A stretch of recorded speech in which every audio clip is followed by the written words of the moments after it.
Aam Admi Party had been in office there and has now lost it.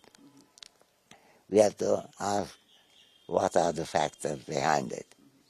Well, one factor is that the lack of unity in those which did not want a Hindutva-orient government of Delhi.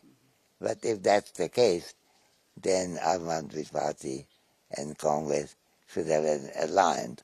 And if you look at the numbers, in a great many seats, the margin of BJP's advantage over AAP was less, sometimes far less, than the vote that Congress received. So a unity, when you have agreement on a very important issue, namely secularism, and not being blown over by the Hindutva movement, is an important question. Another important question is clarity of the leading party in Delhi other than BJP, namely AAP's. What are its commitments? In many issues, I don't think AAP succeeded in making clear that it was for India, for all Indians. There was too much catering to Hindutva in that. And even in Kashmir, where the need for an independent, robust line was important, which many people in India took. It's mostly, of course, authoritarianism of the central government, which continues to rule law and order and policing in Delhi. And that's very unfortunate. On the other hand, AAP could have done more with its secular commitment, could have done more with wanting an India with healthcare and education for all, trying to join hands with Congress on that. So there are faults on different sides, but the fact is that this is a war that AAP, in our alliance with India coalition, need not have lost, but it has.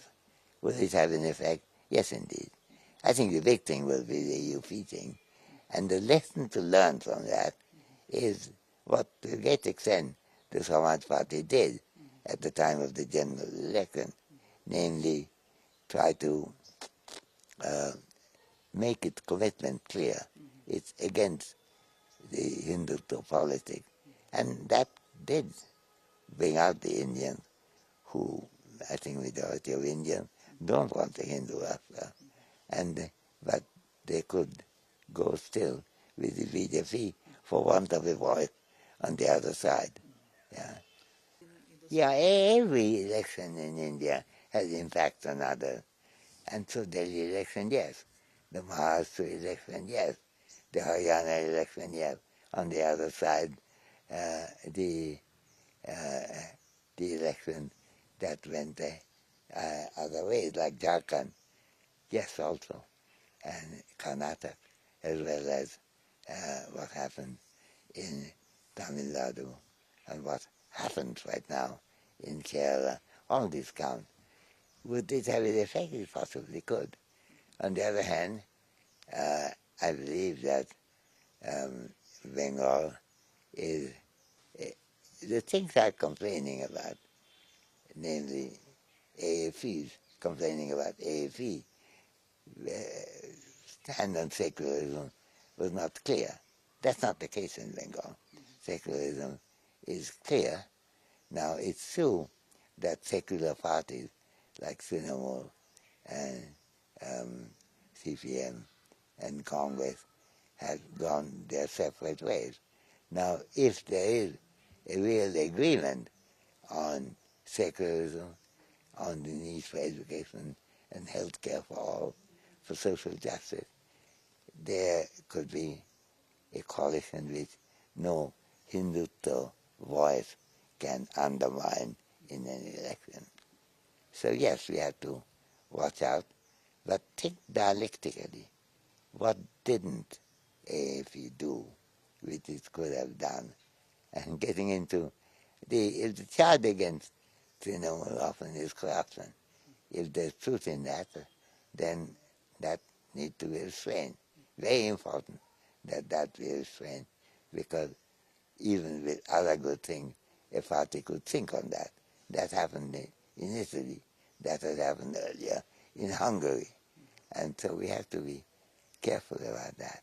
So with focus on non-corrupt, honest governance in secular, justice-oriented, and tolerant as well as cooperative rights, I don't think Bengal is in great danger in falling into a sectarian trap. But